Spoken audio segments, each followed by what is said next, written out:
Hey, welcome back to the DVD Bunker. I'm Brian. That's Matt. Hi, Brian. How's it going? Great. Yes. So, if you're a first-timer here, real quick, what we do here in the DVD Bunker is we look at my massive, expensive DVD collection that I've just poured many hours of work and finances into, that I could have, like, bought a house or, like, maybe, like, taken my family on a vacation. Fuck them. But instead, I just go out and buy DVDs that I watch one time and then put on the shelf for a decade. So I thought it was time to go back, take a look at some of those movies. Some are ones we haven't seen in a long time. Sometimes they're unknown gems that I want to bring to the masses. Yes. And that is what we are doing today. Because if you watched our top 10 horror movies episode, I had a surprise number one, I would say, because you don't often hear people pick a movie nobody's ever heard of as your number one favorite horror movie of all time. But my favorite was 2006, Behind the Mask. I might have said 2007 in there. You know, you look at different sources. When was it released? Yeah. When is it eligible for awards contention? When did it come out at festivals? it's a quagmire, to be simple. So anyway, Behind the Mask, The Rise of Leslie Vernon, one of my all-time favorites, and kind of since we talked about it on the top 10 horror, Matt has been on me to make that kind of our next horror movie that we did, and it was actually, behind the scenes action, going to be an episode we did last year and during our Halloween month. So we only ended up doing 2. We were going to do 4. So it got bumped. It got bumped out. Yeah, I don't think I was aware of where its level was. And since you said it was your number one, like, every week I've been hoping, like, I'm just waiting for you to be like, let's do Behind the Mask or let's do a horror, because I'm most pumped ever. The hype levels are the highest they've ever been. This is going to have to be as good as Fury Road and Goodfellas together. So you're basically everyone I know on their way into Baby Driver, right? Yes, I am that guy. You're that level of excited. Oh, yeah. And anything less, it's going to be all your fault, so... Well, we should say that we don't often worry about spoilers on this show, but I will say that this will be a spoiler episode. This movie has spoilerific content in it. So, I highly recommend you go find this movie and check it out. I don't know if it's streaming anywhere. That's on you, but seriously, you should find it and watch it before this episode, before you go any further. And now that you're back, welcome back from watching Behind the Mask. We're going to go ahead and talk about Behind the Mask a little bit. I don't want to get too much into it because, I don't want to give anything away. Like I said, we'll just watch it, and I want you to have a natural... But basically, the idea is a documentary film crew goes to follow this guy who claims he's going to be the next famous movie serial killer. I mean, he doesn't call himself a movie serial killer, but this is a world where Freddy, Jason, Michael Myers, all exist in this universe. So this is like a world where those events happened. And this guy says he's going to be the next. Leslie Vernon is going to be the next, Michael Myers, the next Freddy. So they go to follow him around, and we'll just leave it at that. That's a good place, a good jumping off point. And not a huge cast of notable stars. There are some people we'll talk about, like what I would call more cameos. Yeah. So we can talk about those when we're going through the movie. But I did want to talk about the 2 leads a little bit. First of all, I want to throw a little disclaimer that both of these people have last names that are spelled in a way that make them hard to pronounce. So if I screw up their names, I'm sorry, but I'm probably going to. Let's start with the female lead, who's like the head of the documentary crew. Her name is Angela Goethals. Okay. Her character is Taylor Gentry, but yeah, like I said, she's like the interviewer. She's the Heather. If you're talking Blair Witch, she's the Heather of this movie. Some things you might know her from. She is the sister in Home Alone, the one who speaks French to Kevin before they leave, calls him les incompetents. Yeah, that's her. I remember her from a very short-lived sitcom starring Judith Light called Phenom, where she played a tennis pro, like a teenage tennis phenomenon. I can't believe that didn't take off. I know, right? Judith Light. Apparently she's also in Jerry Maguire and the Sam Jackson, Ben Affleck movie Changing Lanes. Oh, that was big disappointment. That might be the most disappointing. I was really up on Changing Lanes. We might have seen that in the theater together. Yeah, I feel like when I mentioned it, we both had this simultaneous feeling of like, Changing Lanes. Son of a bitch. Ben Affleck, we praised him a lot in the Hollywoodland episode, but the man is not infallible. Let's just say. No, he's not. The other main lead is the guy who plays Leslie Vernon, Nathan Basil. Not a ton, like he's acted fairly steadily, here and there, but mostly like TV and a couple other low budget movies. but he's also an editor. He's like big. A lot of his credits are the editing department and on a lot of like History Channel reality shows, like Storage Wars shows and stuff like that. I see. So that's actually that's where editing is most important on those reality shows. You're creating a whole story with your editing there. Yeah, you're just filming a bunch of nonsense and finding something. Yeah, you're making something out of nothing. That's true. I never really thought about that, but the editors really make the magic on reality shows, don't they? Oh yeah, they do all the work. Yeah, good for them. Good for them. Stitch up. That's what I call it. Yeah. Oh yeah. So aside from that, I think I've hyped it enough, right? Is there anything else we need to say before we get started? It's time to go behind the mask, I think. All right, so we can actually talk about the movie now, I guess. I wanted to say real quick here before we get started, though, spoilers again. You know, watch Behind the Mask, The Rise of Leslie Vernon. I think it's got some really cool stuff in it, and I think it's a really good watch and rewatch. So, I mean, there's definitely go check it out. So, with that in mind, let's talk about the movie a little bit. So, starts out, like I said, super Blair Witch, right? Yeah. Perfect documentary style. Her with her kind of like fake newscaster voice and everything, and literally like recounts basically Jason, Freddy, and Michael Myers as if they are real, and kind of gives a little backstory. Get a sweet little. Also, probably won't do character corner because there's like just some key little cameos and like kind of horror icons in minor roles. I figure we'll just talk about them as they come up. Okay. So. You know, we probably won't get too much into that unless you have somebody in mind beyond. There's one guy. Well, if we don't talk about him, then you can bring him in. Yeah. You get to throw him in. And the first one of those, I think, right here at the very beginning, when she's doing her little spiel, and they're supposed to be like interviewing the people on Elm Street. Kane Hodder is there, and he doesn't really have any lines. He just kind of like shuts a door in her face or something. But I mean, he's so always looking like Kane Hodder. Like if you've seen him. You just know him. You know what I mean? Like, so it's always great to see him pop up. And actually, he had a really great horror movie come out this same year in 2006, Hatchet. It actually became a horror trilogy. It's a really good one. I think we'll probably get around to doing at least one Hatchet movie on here. So look out for that. But I thought that was cool. I remember that coming out. I love Kane Hodder. Actually, one of the first signatures I ever got at a con. As an adult was Kane Hodder, and it was my wife really wanted it, but was like afraid to go up to him. I totally embarrassed her and did that thing of like, my wife is standing over there staring like a weirdo. She loves that, by the way. But she got to meet Kane Hodder on you know what I mean? It worked. Happy ending, buddy. Exactly. Guess what Kane Hodder's all and about. now my copy of Jason Goes to Hell has a signed insert. Which isn't the greatest place to get the signature. I've now upgraded to where I get the signatures on the DVD slip and then put it under the plastic. I see. Right, I like that. Yeah. That one's just for you, though. You know, you know, open it up. Exactly. It's, like, just a little present, a little just surprise. for me. Yeah. So after she does her little documentary opening, we actually meet Leslie Vernon. And right off the bat, super likable, right? Affable. He's all like chummy with him, like showing her the pet turtles. He's got his pet turtles. Like he's still saying some weird things occasionally. Yeah, he's weird, but he's sweet as pie, man. Right. He is so nice. Right.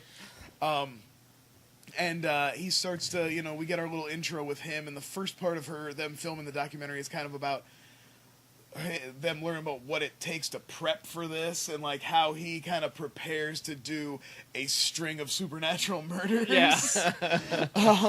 So he goes through things like kind of a Bruce Wayne level of prep as far as like he's got all these books in his house about like anatomy and chemistry and all this stuff about escapism and like getting out of like knots and like undoing chains and handcuffs and stuff like that. He's like, it's like if Sherlock Holmes was a bad guy almost Right, that wanted to be a killer. That's that level though of genius. That Absolutely. And he's talking about, I love one of my favorite little bits is where he's talking about the cardio and how you have to be able to do that thing where everybody's running like heck and you look like you're walking but you're keeping up with them. It's so good. They go to meet Leslie's mentor, Eugene. Eugene is like an old school killer. Like basically he's supposed to have been, he describes himself as like being, what's he say, his heyday, he was mostly 60s. Operational late 60s, right? And it was like 60s. it was all a numbers game back then. He said it was like all just mass about murdering mostly. Like, but this is a great one, another like kind of horror icon, and he's a guy who's popped up on The Bunker before too. Scott Yeah, Wilson. Scott Wilson. That was going to be my Dead. guy. I knew you were. Yeah, I knew it. How could I not talk about Scott Wilson? You think I was going to not get around to him? It's like a three-peat or something for him. I feel like he's been a few times. Yeah. Well, he does a lot of schlock movies, I guess. As do we. Yes. But I like this is another place where we start to get into kind of the different minutia. Eugene's really good about kind of explaining the difference between, he's talking about himself versus Leslie and comparing Leslie to like Freddy Krueger and them, but what he's really talking about is like the evolution of horror in cinema and how like for a long time like you just had these slasher movies that were just like a killer comes to town and kills a bunch of people, and then in the heyday of the 70s and 80s you had these people who like sequelized it and made an art form out of it, and the way he like explains all that is very interesting. It's so good, and he has such a great meta line that he just says there's always been hacks. Like I just always love that. And even I think, who does he drop, like Slumber Party Massacre or Sorority House? So like, he drops a couple little ones that are like, one-offs, one-hit wonders he calls them. I also like Scott Wilson has the pedigree. He's one of his early roles from the 60s is In Cold Blood, which is a Truman Capote book. They got turned into a movie, and it's about a true crime. So, like, I like the idea that that's really him. Yeah, that's the kind of murders he was doing, awesome. those, like, spree murders and killings like that, and that's how that character... there's also some cool little nods, and I wanted to try to point out stuff like this. When they first come up to Eugene's house, the car outside is the car from Evil Dead. It's like that big like yellow sedan. On the side table next to the couch in Eugene's house is the Hellraiser puzzle box. You got the little... That's a good one. And we skipped over when Leslie's doing his whole tour and he's talking about picking out victims. When they're panning across the school, you see a girls dressed in white doing jump rope. They just kind of pan past it. But I love all the little horror nods. That's great. There's some really good stuff in this one. Wait, I love the idea that Eugene like tangled with the Cenobites though and came out with the cube. Got the like cube. If that's all real. Like he went to hell and like fought his way out. Oh, wow, good for him, man. So they're starting to work out the plan a little bit more.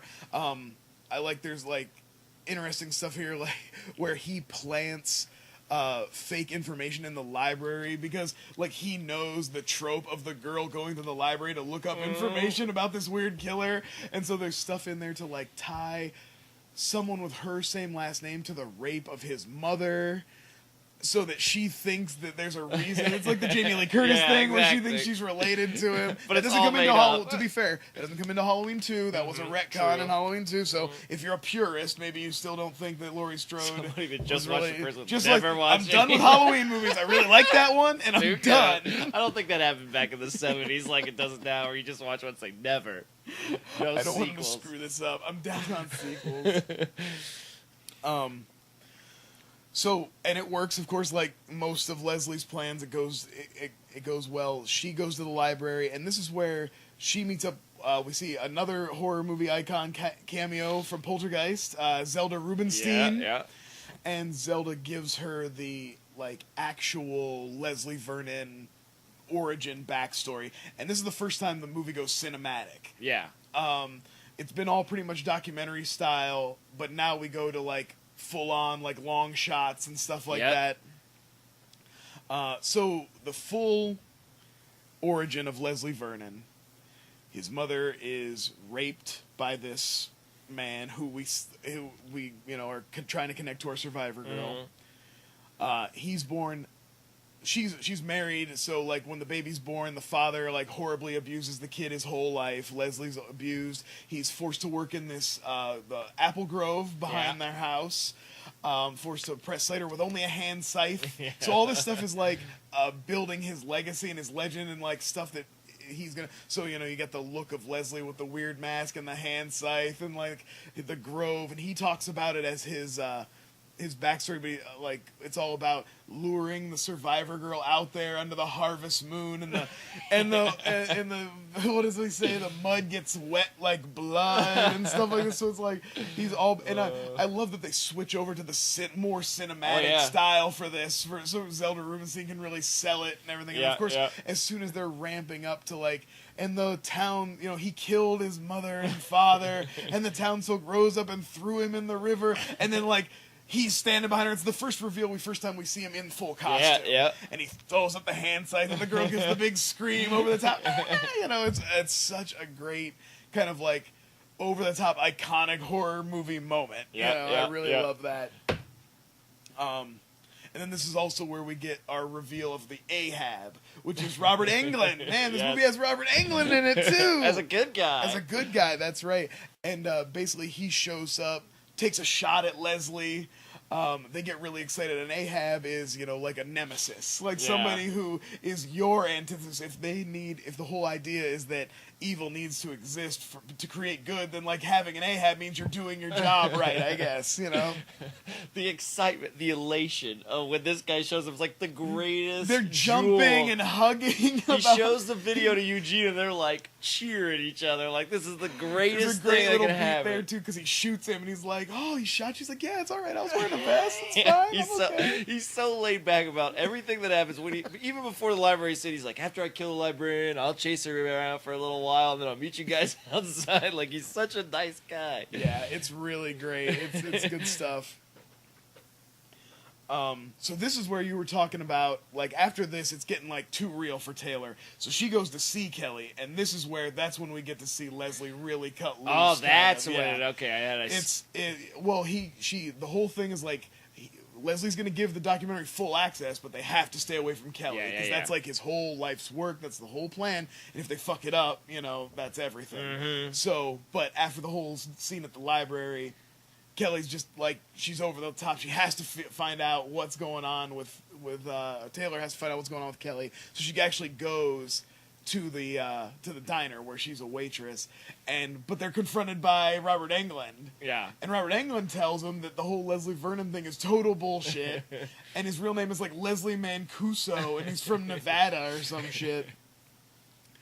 And so when they confront Leslie, that's when we see the first time of, like, a true serious, and he yokes her up by the throat, and gets right in her face. It's great. It is the first time you're, like, actually scared of this Right, dude, absolutely. too. The first real turn. First time you can see him actually be serious, because even, like, in the library scene, you're with him. You're like, you want it to work out. It's all playing out the way he said it would, and you're, like, excited the way they are and the way they jump around with it. But then this is, like, him scary, and it's funny, like, he's so much scarier here in this moment with no mask and no weapon than he had just been. So it's a really good little turn. But again, she has her opportunity here to walk away, take the moral high ground, and be done with it. Yeah. And be finished. And she doesn't. She comes back, she knows what she's in for, and she still comes back again. So, you know, we've kind of, like, taken the next step with Taylor here. Because now we're going into the full-on. This isn't, like, over weeks. It's pretty much, like, 2 events, right? Because now we go full-on. We're leading up to the, like, we're really getting into the planning stage now. Yeah. He's walking them through the house where it's going to happen. He's showing them the way he's rigged things up. And he's, like, really going through the whole scenario and, like, laying it out. And here we jump back and forth between the documentary and the kind of cinematic style to show what they're talking about. Yeah. He's laying out basically the whole plan. And again, we get into here, he's guiding her. Like, he's telling her things, but then he's like, so what do you think's going to happen next, Taylor? And having her work it out. And they're, like, doing it as a team. And he's, like, you know, walking her through it and gauging her, like, kind of, you know, they just had a big blow up over this whole thing at the diner. Now she came back to him, but he has to still pull, you know, it's tentative. It's tentative. Their relationship in this movie is super interesting. Yeah, like, for real. I mean, it may be only because I've seen the movie so many times, but, like, the more I watch it, the more I get into it. Yeah, and for it's sure, like, there's though. a lot going on here. It gets started. You know, the night happens. Basically, the plan was always to have all these kids show up at the house in the harvest moon. Somehow, you know, it was one of those things that's like a legend, and he just knew the kids would do it because of what had been going on and all the weird shit. You know, just horror movie tropes that he's exploiting, you know. And it works. They all show up there. He does his first real kill. He actually murders somebody, and Taylor and the documentary crew are there. And, like, she instantly gets cold feet, and he knows it. Yeah. And he calls it immediately. But again, this is where we really see, like, Leslie's last bit of humanity here. Yeah. He tries so hard. He has, like, heartfelt moment with her and with the crew.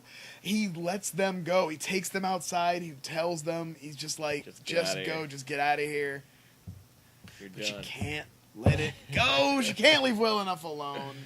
She has to go in there. You know, she sees like his plans. They're standing outside debating, and the lights go out in the house, and you hear they can't let it happen. So when she makes the choice to go into the house, this is when it turns full cinematic for the rest of the movie. We ditch the documentary, which I like this turn. I remember the first time I was watching this, I was like, what the fuck is up with this movie? Is this a is this a mockumentary? Is this found footage? What the hell is this? They definitely change. It's not jarring, but because they do it a couple times, but it's when the first time you're like, whoa, wait a minute. But she says it out loud. She's like, the documentary is over. Yeah, so it kind of helps. But I also realized, like, and again, this is multiple watches speaking and things like that, but it's part of the storytelling that they're doing. Like, the documentary is outside. When they go to cinematic, this is you in that world. Absolutely. This is you experiencing the Leslie Vernon movie. Absolutely, you know what agreed. I mean? And I love it. Like I said, great. I really like that. It's great. So they go in and they're gonna try, since they know Leslie's plan, they're gonna go in and try to save the kids and change the narrative and try to stay one step ahead of him. So they go to find Kelly first thing because she's a survivor girl. What is she doing? She is riding some nerdy dude, waving a shirt over her head. Turns out Kelly, our survivor girl, not a virgin.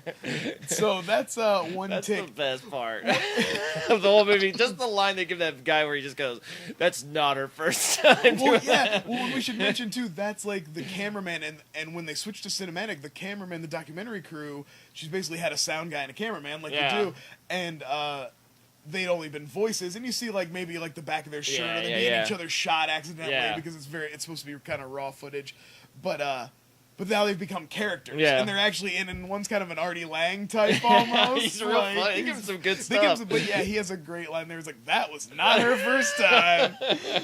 So we had we laughed pretty hard about that shit. But they kind of like, get everybody together, and they're trying to piece together what Leslie's gonna do and stay one step ahead of him. But Kelly's not survivor girl material. Like, she gets scared, she passes out immediately. Obviously, they're not virgins thing, so they do a little slut shaming of Kelly. But she actually, I like the way she stands up for herself. She's kind of like, just because I'm sexually active, So I like that. This is like a very, it's a woke interpretation. Absolutely, in 06 even, too. But to be fair, then she tries to do the thing. She jumps out the window and goes out the window and grabs a branch, and we already know Leslie did it. So she dies. So our survivor girl is like, maybe the third person to die of the like group of kids. So now we are in no man's land, right? Like, they're off the plan for sure. The cameraman guy, the big guy that we like, Artie Lang type, decides he's going to try to lure Leslie away. He's going to like jump the gun, and since he knows the plan, he's going to go to the shed, he's going to get the weapon, he's going to go out to the grove and like make it all happen and fuck everything up. And because Leslie has to basically follow the person who is, he had said during the prep stage that anybody who goes into that shed has to die. And we already saw somebody who went in there get an awesome death with a post hole digger. He pulls a guy's heart out with a post hole digger and puts it in his hand. Drops it in his hand. It's so good. It's great. The guy like slowly looks at it. That's a good heart. You ain't never seen that before. No, I'll tell you that. Good. As he's chasing the fat guy out in the orchard, under the harvest moon, the mud actually is wet, and he gets stuck and he like falls down. But I love this moment here with the cameraman, because Leslie gets on top of him and he's like strangling him. He's not strangling, he's just like getting in his face, like he's gonna kill him. And he's like, it's me, he makes that connection. It's like, we've been together for weeks now. You get the impression they've been following him for like a good month. Yeah. And he's like, it's me, it's Todd, we've been together on this, and he pulls off Leslie's mask, and there's just no emotion on Leslie's face. Like, we've seen the full turn has happened here. And to see him, like, coldly, we know that, like, there's no chance that anyone is, like, there's not going to be a scene now where Taylor's going to talk him down either. He's fully gone. He's gone full Michael Myers. He's not to be reasoned with at this point, which I liked. I mean, it's a very, like, powerful moment for his character. He's made the full transition. Because he does hold it for a second. You almost feel like there's going to be, and then he rips it off. He's like, he even says, we did this together, man. We're in this together. Like, he tries to make himself part of it. Not enough. Neck snapped. Yeah. So even though they're trying their hardest, they still find themselves right where Leslie wants them. They're hiding out in this barn, and this is where the revelation comes, the twist. Now, did you see it coming? After when he told them to leave and she came back in, and when they saw the girl boning, I knew for sure because I was like, nah, now it can't be I know. her. But there was a moment where I thought maybe she was going to become like his protege, like to his Eugene. Exactly, and I was like, they lead that too. I think the whole like what we were talking about before, where he's kind of walking her through and having her help him kind of plan it. That's what I was thinking too, and I think they do a good job of kind of keep it. That's how they throw you off. Yeah, because I think it would be too if that stuff wasn't in there, it'd be too obvious. Yeah, that it was always going to be her. Because there's a couple times where they are really connected. Like right before the killing starts, they have a real moment where they're sitting there and he like cries. He's so happy and so excited. And they're like holding hands, and you could almost see it in a crappier movie, them like putting a kiss in there. It was almost that emotional, but luckily this movie's smart enough to not do anything god awful like that. But if you haven't already pieced it together, Taylor is the survivor girl, the documentarian. She is the one who is meant, and it's really amazing to go back on repeat watches and realize, like what you were talking about when they're talking about the red herring and the whole stuff with that's all about Taylor. Yeah. You know what I mean? He's like, how's that thing you're working on? And how, and he's talking about, I'm thinking about bumping off one of her friends. He's like, nah, don't do it. You'll tip your hand too early. He's talking about like the cameraman or something. Oh, he was God. So, and same thing too when the whole stuff with Doc Holleran comes up, which by the way, Shining reference. Doc Holleran, that's the black groundskeeper guy in The Shining. Oh, okay. And Dr. Holleran is Robert Englund, the Ahab. Good stuff. Another little subtle one. Getting into our final battle. Robert Englund does return, Ahab does return, but he kind of gets unceremoniously immediately dispatched. I do love all Leslie Vernon stuff works out just the way, all his planning. Even and I love because when he's going through his planning, they show it to you. And everything that he says happens, there's slight variations on it, but it's so close. Yeah. It's like everything still ends up working out in his favor. It is like the cameraman puts him behind because there is that scene where they climb up and he's supposed to murder that bitch at the top and he doesn't get her. And that's because the cameraman bought him a little time. But he gets her eventually. He gets her though. So we're getting into our final battle here with Taylor. She has realized her destiny. She still grabs the axe, though, and she knows the axe is sabotage. Yeah. And he says the weapon's up near the front, and on a couple of rewatches now, I've been like, that's one thing I could improve on, is that she would stop at the ones in the front and then walk to the back of the shed and find something else. Because he said he filed the point off the pickaxe, he unscrewed the top of the sledgehammer, all the stuff that was really obvious and readily available he had sabotaged. Mm-hmm. And she still ends up grabbing the axe. I think that kind of detracts a little bit from it. But that is one criticism? I think I just made my first criticism of the whole film. Part of me thinks that well, I think that's a little too far-fetched, but I thought he's so meticulous in all his planning. Him telling her that stuff was also part of his plan, that he actually wanted her to grab something in the bag. That's true. He's worried that if she grabs a good weapon, she'll kill him too soon and spoil the way he wants it to end. So I have to always, but then you're like, everything he does is part of his plan. Right. Like I said, Joker levels of meticulous planning where absolutely everything has to work out so well. But I love the way they show him do the work. You know what I mean? Oh, yeah. The complaints of movies where the villain's plan is so outlandish, and yet they show him work it out, so I'm fine with it, But she leads him out into the orchard for their final battle, all playing out just like he said it would, just like his legend, foretold. I love too that she goes to classic Survivor girl white tank top here. We talk, I don't know if we've mentioned it on this show before, but if you're gonna survive in a horror film, you got to go to white tank top. That's the uniform of the Survivor girl.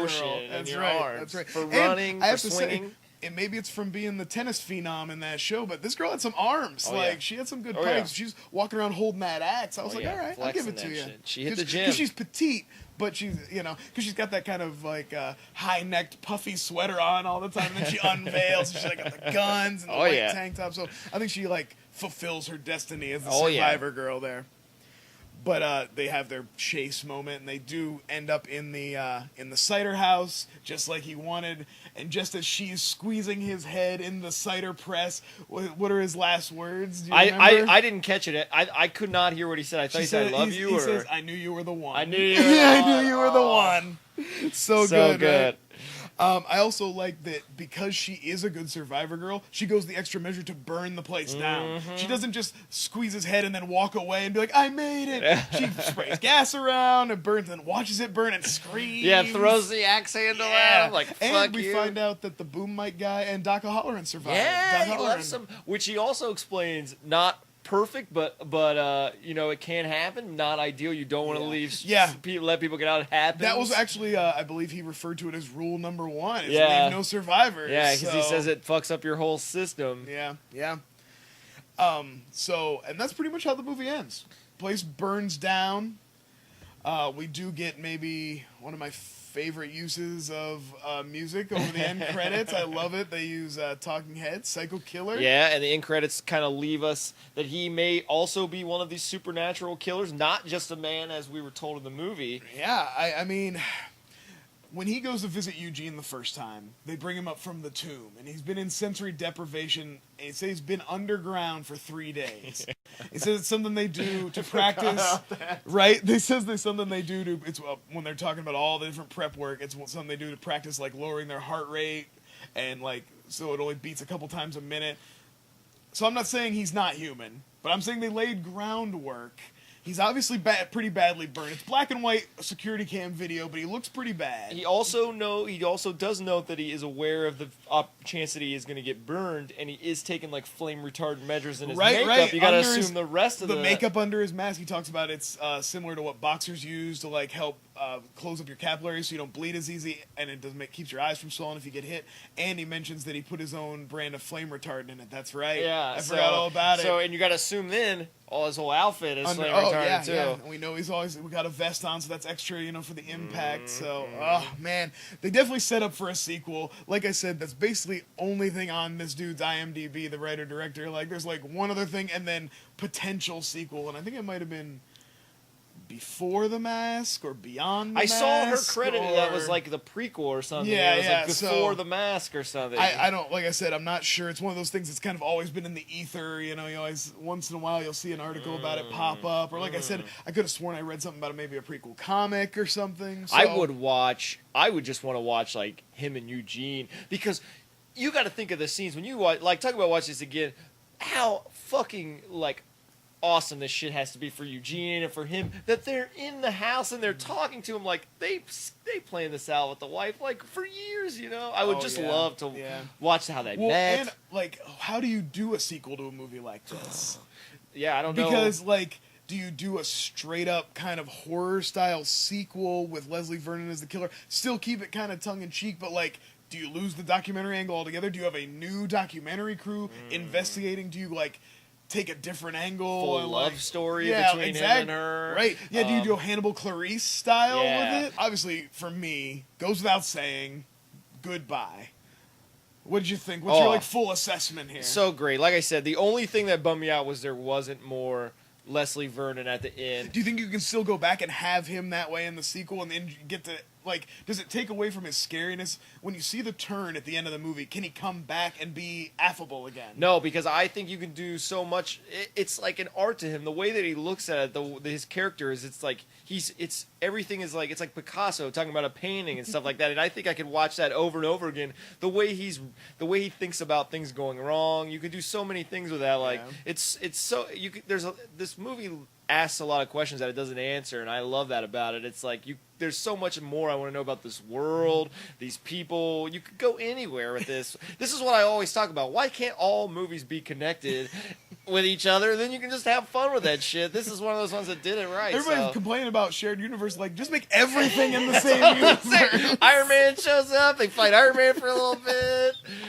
Then fucking SpongeBob's there. I even let Tom Cruise the Mummy take a crack at this one. They fight a mummy. Yes, this movie's 6 hours long and costs $3 billion. It doesn't matter. But yeah, for me, amazing. Yeah, I can't believe I never even heard of this or never seen it. And for someone that, like, if you like watching horror movies, and you also like thinking about like, how's he doing that, or what's happening. It's perfect. Yeah, like I said, it definitely, like I said, if you were a fan, you grew up liking horror movies and then got into like movies like Scream and stuff that kind of turn the genre, this is the next step in that. This is like, these people were probably in their late teens, early 20s when Scream came out, and they're like, hell yeah, and I got some shit to say too. And they just, and they put out a really great product. I also, one of the things that I think I really love and what really like I think is great about this movie is it fulfills its promise. There's so many movies that have a smart idea and they're like a really strong first 2 acts, and then the third one falls flat and stuff.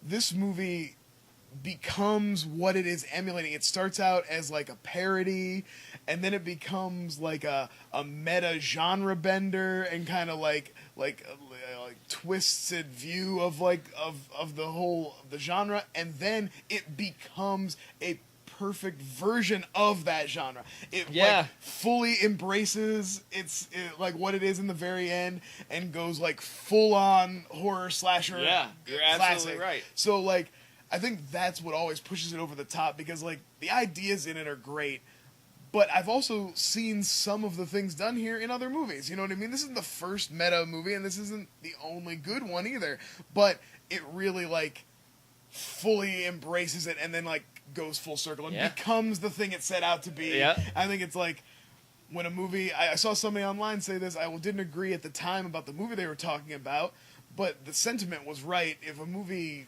sets out like to do something and achieves that goal, it's a success, and this one nailed it for me. I just love it. It's so much. You're absolutely right, man. I can't hardly say 5 people go out and watch it because of this video, I'll be happy, man. It's like, you're get right. it out there. I think that's it. Do we have anything else we need to say about this glorious film?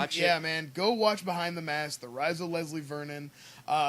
Comment in the comment section below, like this video, get a hold of us on Twitter at Herskilles, at the Drunksman, hashtag DVD Bunker if you've seen this movie or if you're gonna go see it. Hopefully you've seen it and then got to this point in the video. Seriously, spoilers. God, what did you do? I just told you everything and ruined it. Oh, you're not going to get that experience.